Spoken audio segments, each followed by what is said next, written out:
faut de la confiance. Après, oui, et méfiance aussi. C'est pas un adversaire qui est certainement plus méconnu du grand public, mais qui était tête de série aussi, qui reste sur une série de très bons résultats.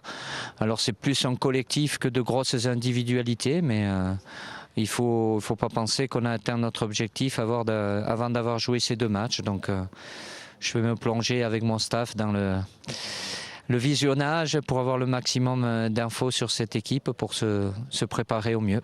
Didier Deschamps, Georges Séguier, quand on regarde la préparation justement de ces barrages, vous avez déjà travaillé en amont avec les entraîneurs nationaux, avec la DTN, en visionnant beaucoup de matchs. L'Ukraine avait été spécialement visée avec plus d'attention que d'autres formations ou pas ?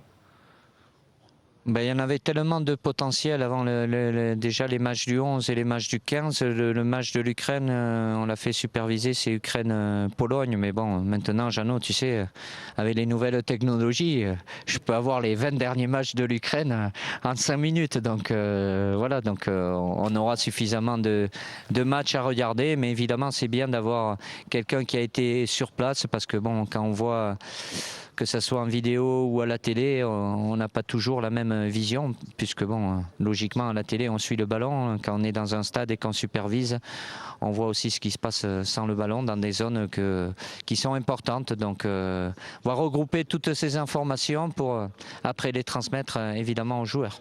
Je disais ça par rapport au fait que bon, tout le monde voulait éviter le Portugal avec ses stars, avec Cristiano Ronaldo.